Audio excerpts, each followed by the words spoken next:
چرا نشسته ای؟ من در روز روشن توان رودرویی با پدر را ندارم. باید تا غروب آفتاب صبر کنیم. شاید تاریکی قدر از زشتی سیرت ما را بپوشاند. نه تاریکی نه ما چهره ماتم زده پدر را خواهیم دید و نه او چهره ریاکارانه و غم دروغین ما را مشاهده خواهد کرد. راست میگوید. رویارویی با پدر مشکل است.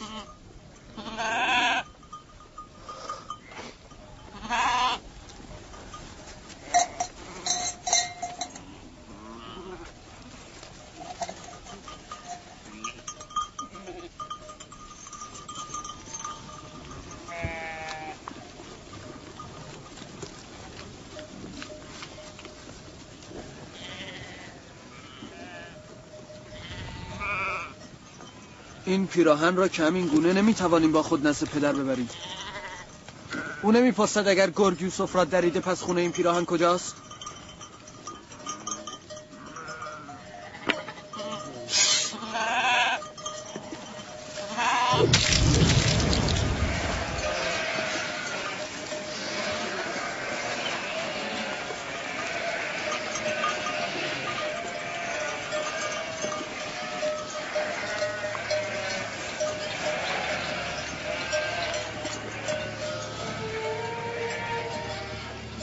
جای نگرانی نیست.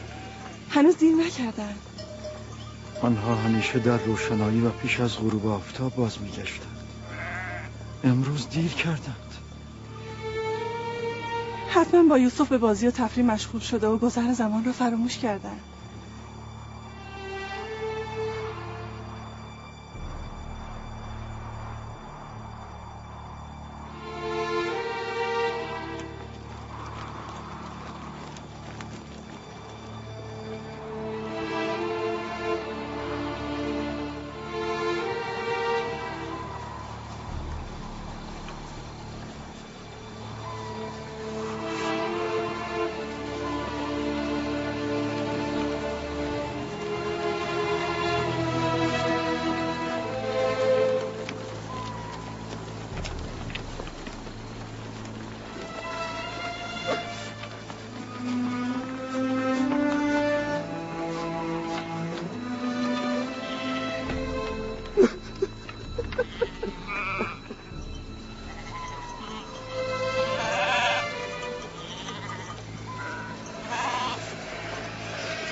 یهودا، یوسف کجاست؟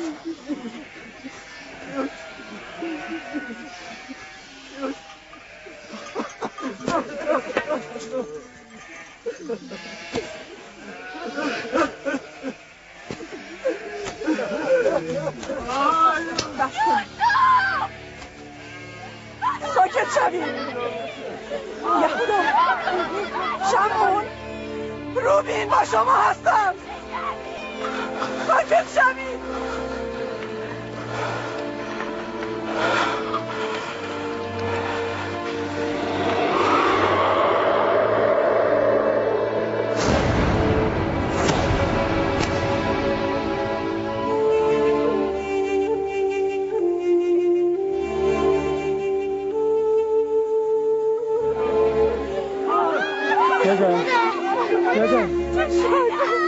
وای به روزتون اگر بلایی بر سر پدر پدر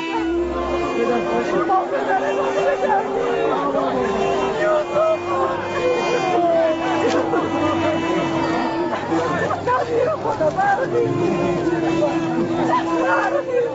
چه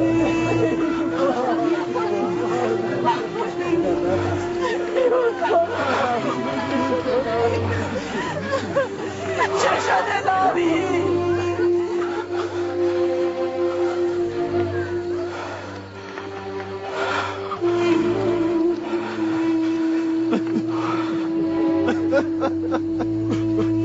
چه شده یهودا؟ یوسف کجاست؟ چه شده لاوی؟ یوسف چه شده؟ چرا سخن نمیگویی؟ به خدا غم ما کمتر از غم شما و پدر نیست. ای کاش می‌بردیم و نزد شما باز نمیگشتیم. حرف بزن. تحمل شنیدنش دلی از سنگ میخواهد. آخر چگونه میتوان گفت؟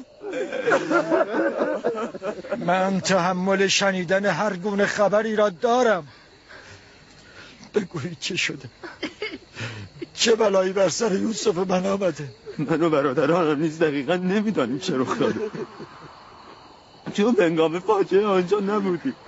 ما مشغول تفریح و بازی بودیم، غافل از بعد مکان و گذر زمان. یک وقت خدا آمدیم، روز سپری شده بود و ما از یوسف دور شده بودیم.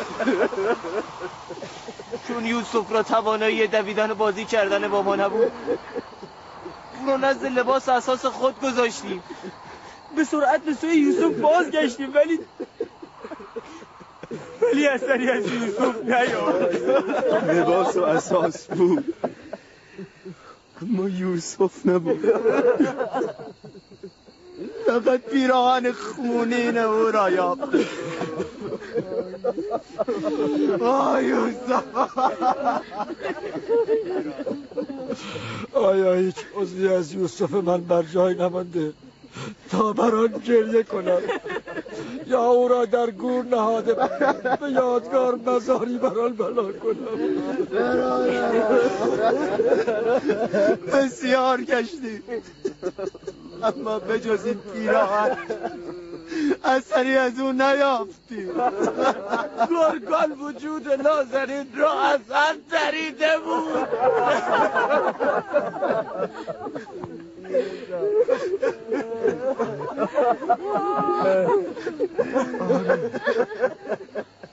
آری به خدا این پیراهن یوسف من است.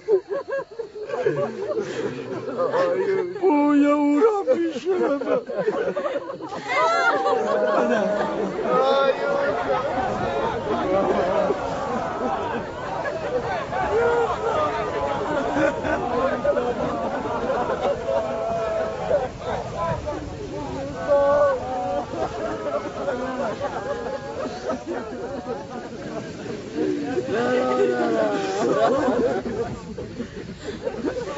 چه بردارد آوردن؟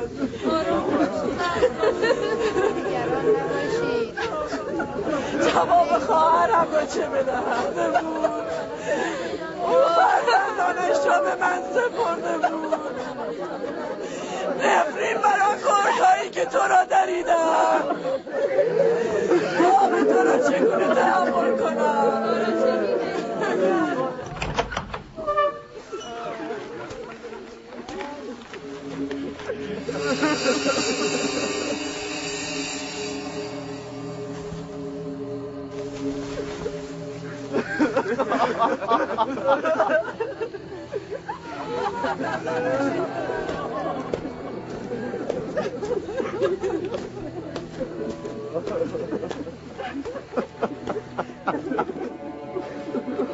آیا در هنگام حمله گرگ به یوسف همین پیراهن بر تنش بود؟ آره. گرگی که یوسف مرا دریده چه گرگ مهربانی بوده. تنش را دریده اما پیراهنش را ندریده.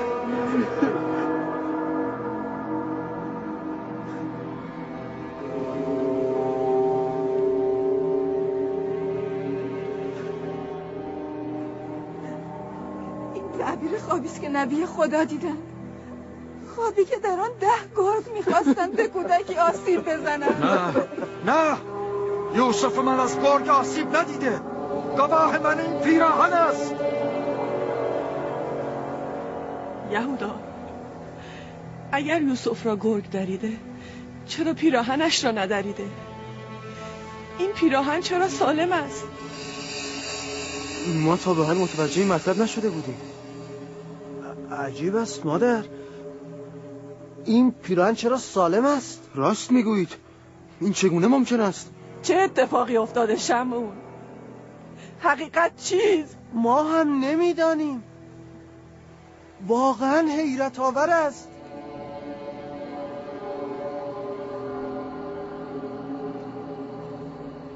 نمیدانم چه اتفاقی افتاده و با فرزند من چه کرده اید، اما به یقین آنچه رخ داده اطاعت فرمان نفس بوده و همین نفس این عمل شما را نزد شما نیک جلوه داده است. بیشک در این حادثه شیطان یاریتان کرده. ما هم مثل شما نمیدانیم چه اتفاقی افتاده. این که تقصیر ما نیست. شما در امانت خیانت کردید. باید از او چون جانتان نگهداری میکردید. همین امشب بروید، یوسف را بیابید و بیاورید. ما بسیار گشتیم اما اثری نیافتیم. کجا را بگردیم؟ همان که گفتم، همین امشب باید او را پیدا کنید.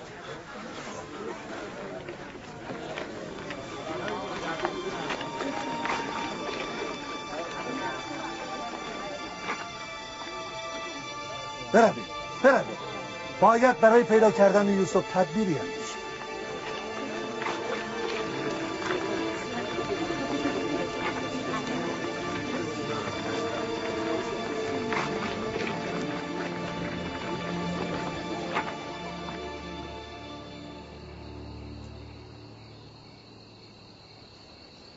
دیدید چه مصیبتی به بار آوردید فرزندان اسرائیل؟ تو نگذاشتی. اگر یوسف را کشتازی از ما آورده بودیم این قایله تمام شده بود. هنوز هم دیر نشده. اکنون میتوانیم این کار را بکنیم. تا همینجا نیست بیهوده با شما همراهی کردم. اگر دست از با خطا کنین یقین بدانید همه چیز را برملا خواهم کرد. بسیار خوب. تو بگو چه کنیم. میبینی که پدر باور نمیکنه. خب معلوم است پدر به این صورت فریب نمیخورد. فکر کشتن یوسف را از سر بیرون کنید. بروید باز هم تلاش کنید و قدری دروغ و دغل سرهم کنید. شاید پدر باور کرد.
سلام بر وارث ابراهیم خلیل.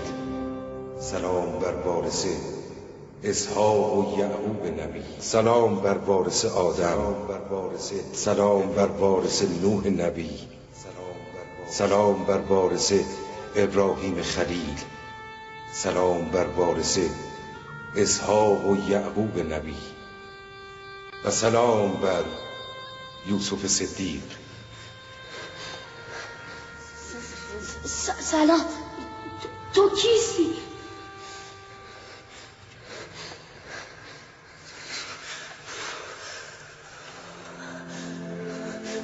مأمور مراقبت و دلجویی از تو. پیک پروردگار یکتا هستم. مأمور مراقبت و دلجویی از تو. برادرانم مرا در چاه انداخته رفتن. آنها زجرم دادند و مضروبم کردند. میدانم ولی به اذن خداوند جراحات تو التیام یافت.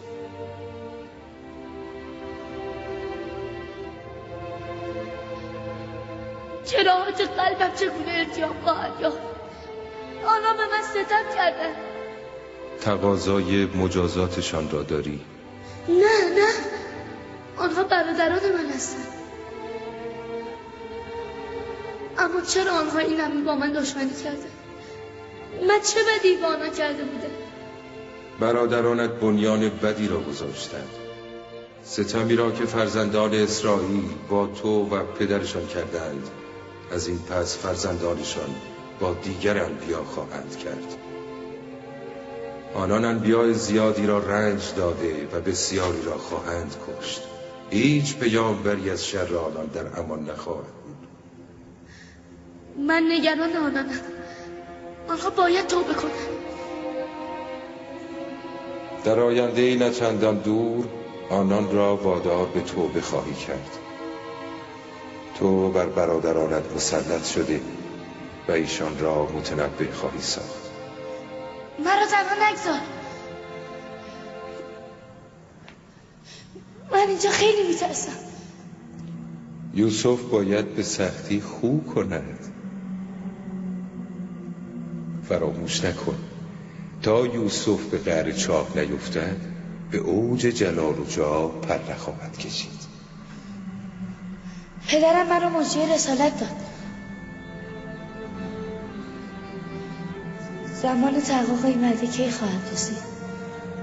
تو اینجا نه در قعر چاه که در ظل عنایت الهی. زمان تحقق آن بعد چندان دور نیست. آگاه باش یوسف که خداوند تو را بهر نبوت و بارگاه آفریده، نه بهر بند و چاه. آگاه باش یوسف که خداوند تو را بهر نبوت و بارگاه آفریده. پیک پروردگار یکتا، کجایی؟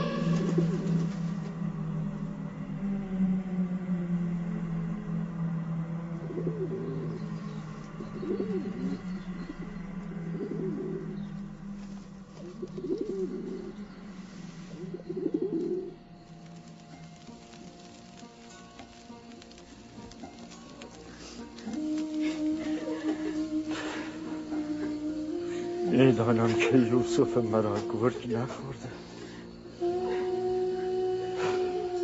اما چه بلایی بر سرش آمده نمیدانم.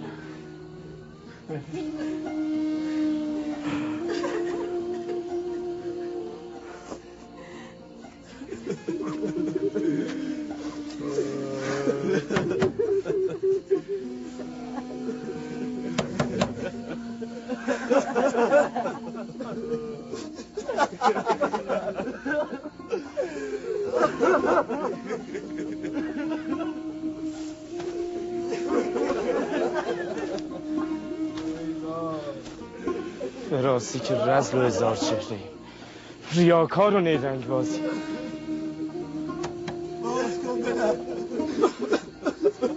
میدانم که سخنان ما را باور نمی‌کنی. ما به همه مقدسات و خداوند یگانه سوگند که ما حقیقت را به شما گفتیم. حقیقت.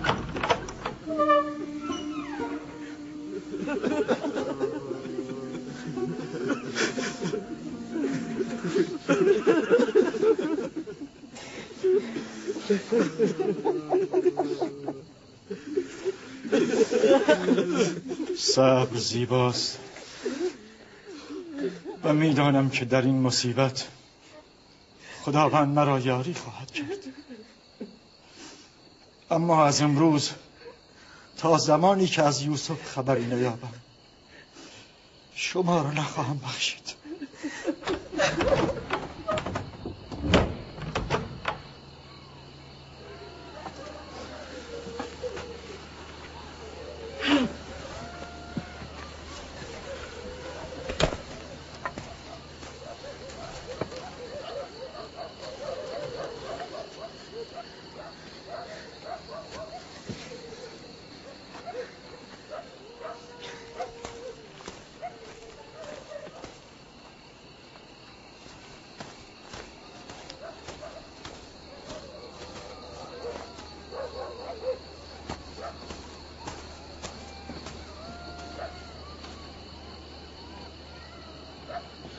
من دیگر نمیتوانم این حال پدر را تحمل کنم.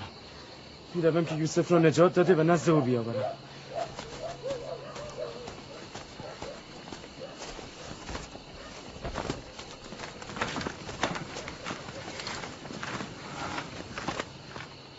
بازگشتن یوسف یعنی نفرین پدر، یعنی رسوایی، یعنی نابودی ابدی. تا میفهمی چه میگویی؟ ولی من تصمیم خود را گرفتم و شما هم نمیتوانید مانع من شوید. از شما بعید نیست. لازم شود پدر را هم میکشید. چه رسد به من؟ جناب یعقوب،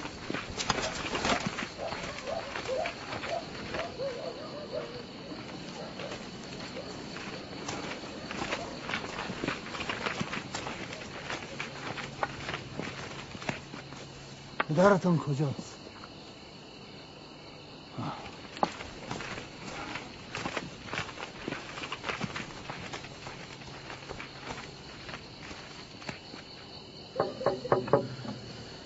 چه میخواهید؟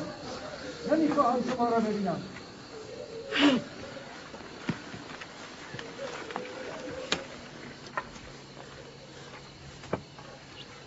ما مردم کنعان هستیم یا نبی الله؟ یا کین هستم؟ باز کنید. درود خداوند بر یعقوب نبی.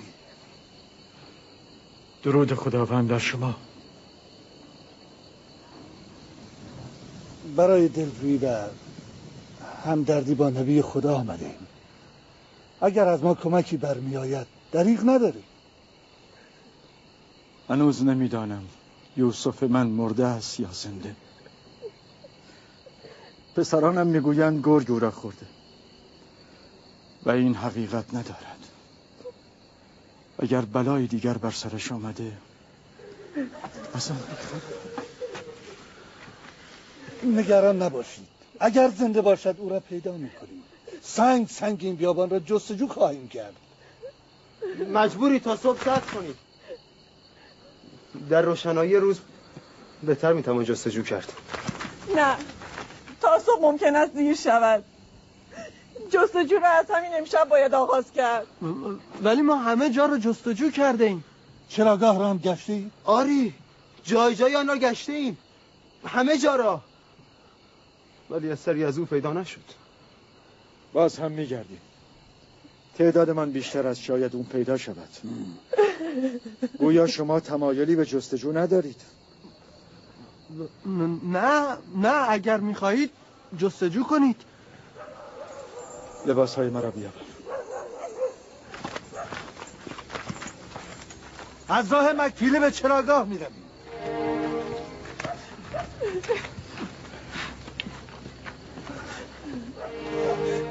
ما هم میاییم. نیازی نیست. شما همینجا بمانید.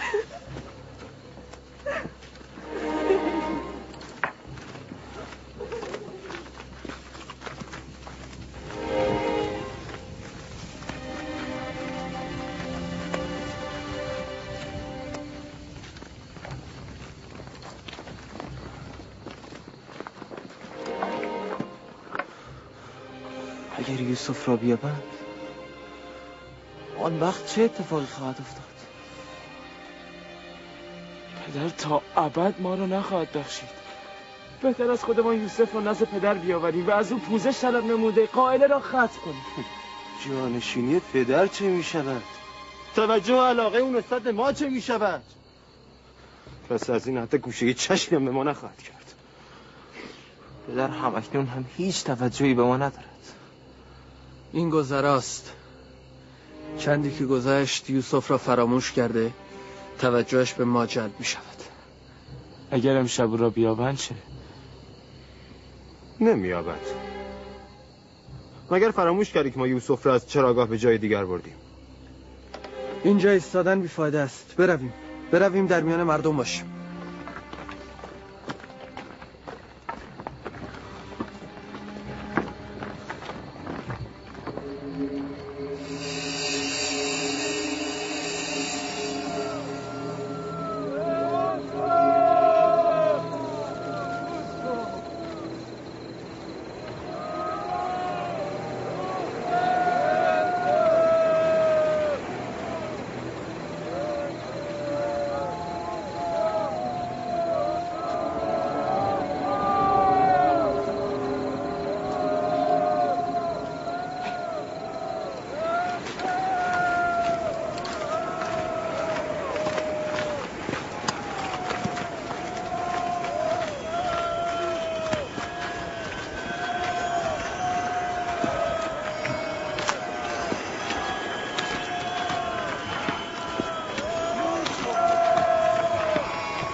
پدر آمدم.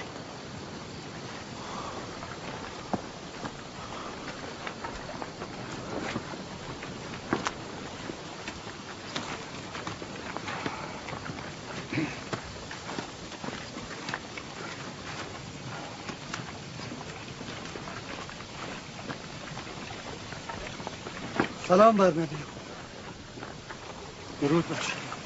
ما چراگاه را جستجو کردیم، سنگ به سنگ و صخره به صخره، اما اثری نبود.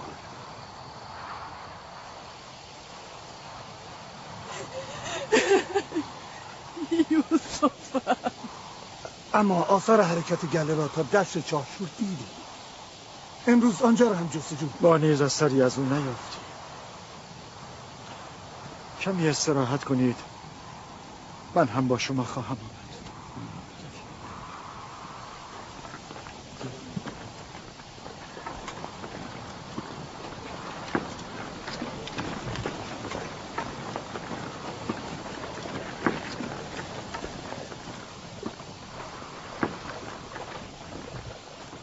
تردید ندارم که امروز یوسف را میابم. در آن صورت با پدر چه خواهید کرد؟ هنوز که نیافتم. بهتر است با آنها برویم و از نزدیک مراقب اوضاع باشیم.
سلام بر وارث آدم، سلام بر وارث نوح نبی، سلام بر وارث ابراهیم خلیل. دوست من کجا بودی؟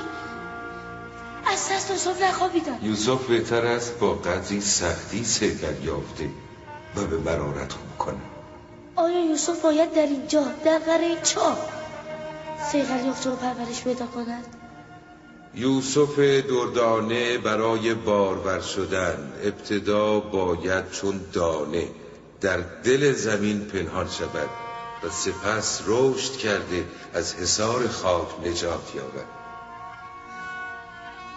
یعنی من روزی از این چاه نجات خواهم یافت؟ نزدیک است. من آمدم که تو را مژده رهایی دهم.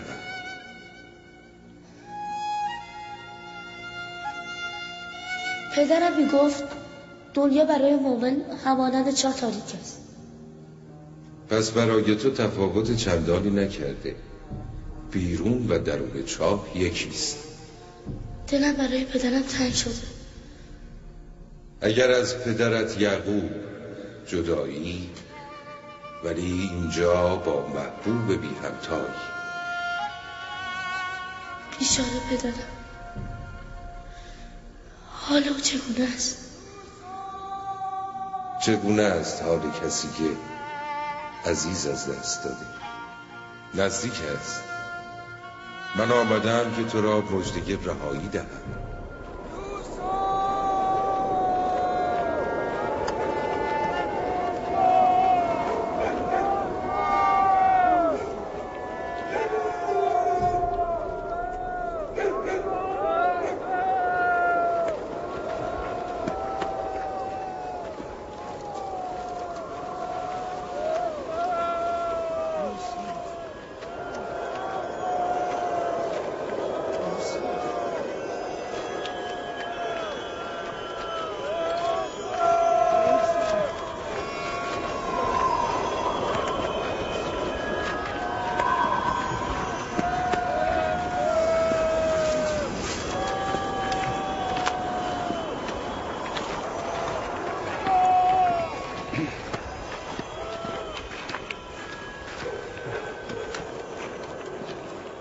یک چاه آب شور نزدیک آن درخت است.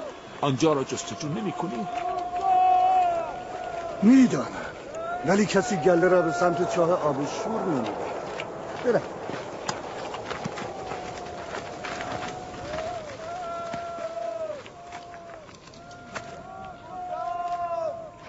هنوز به سوی چاه نرفتند.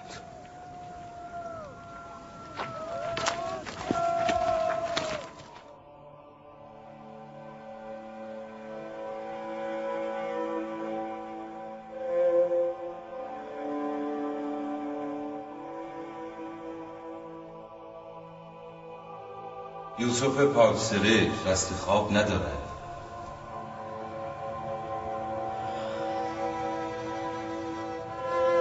دیشب رو نخوابیدم. به شدت خوابم می‌آید. بخواب. اراده پروردگار یکتا چیز دیگری است یوسف. تو نباید بیدار باشی. اینک زمان بیداری تو نیست. آرام بخواب.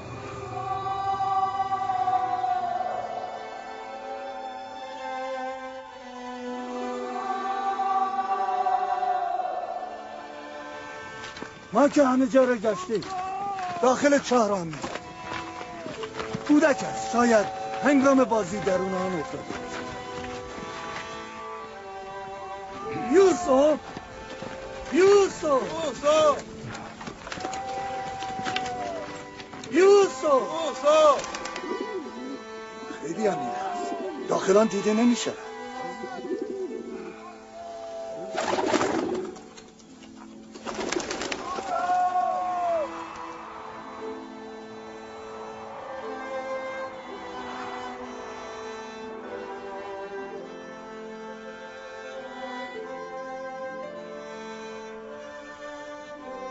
اراده پروردگار یکتا چیز دیگری است یوسف.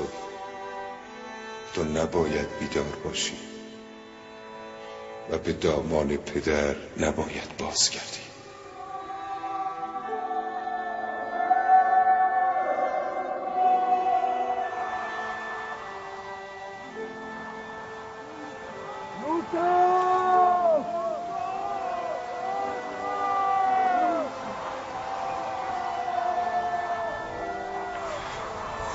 شکر را نیافتند.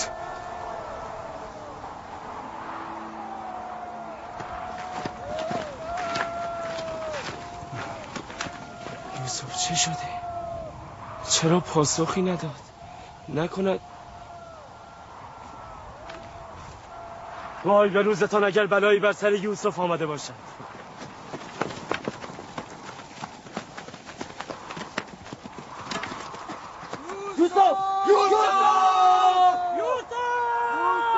شما باید تقاص پس بدهید. چگونه؟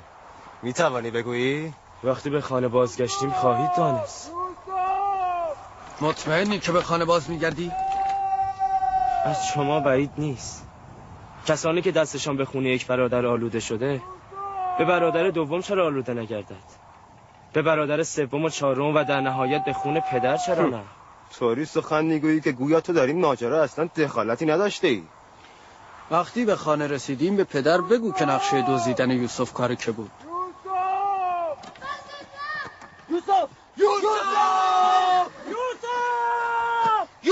زنده است. صدایی شنیده می شود.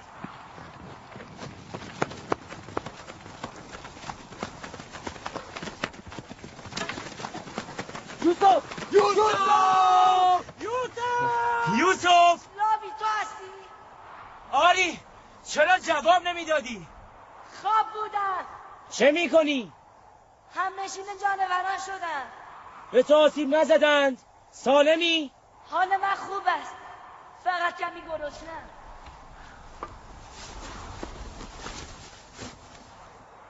بگیر، مقداری برایت غذا آوردم.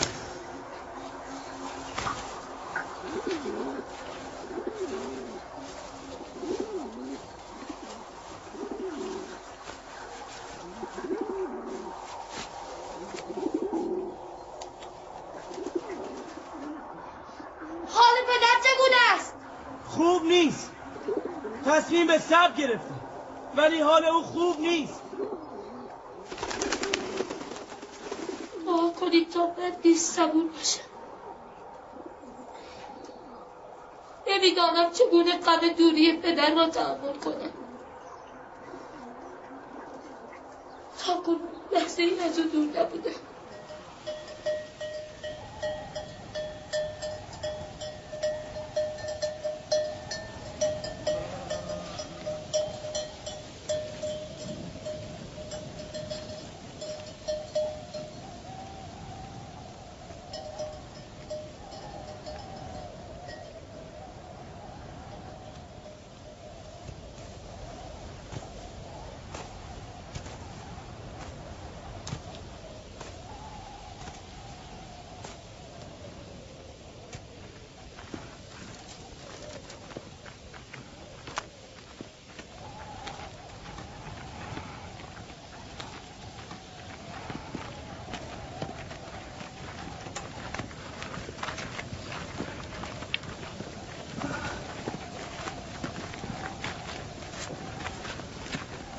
خداوند یعقوب نبی را حفظ کند.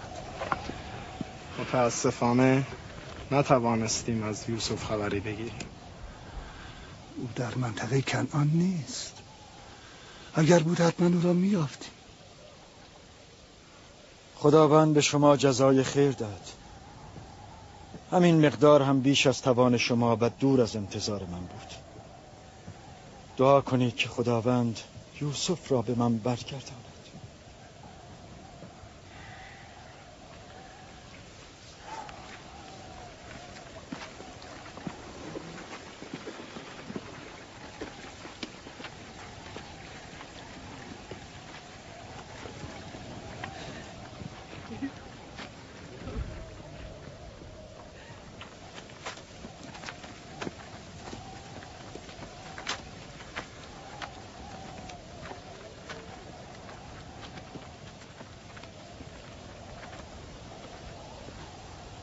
بچه ها آمدند،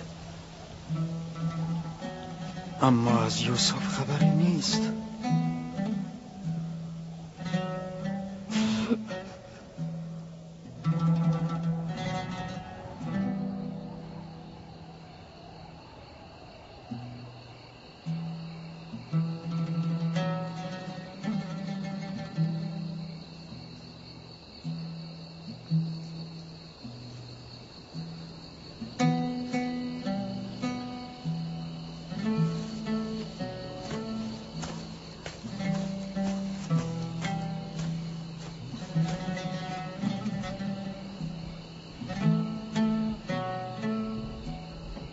برادرم نیامد.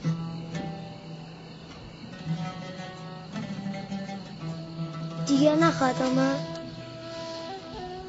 اگر خداوند اراده کند خواهد آمد.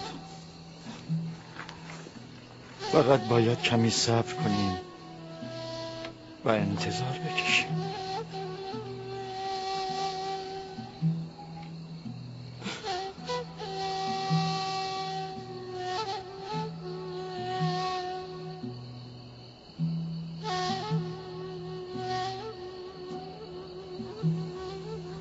خداوند یعقوب را یاری کن.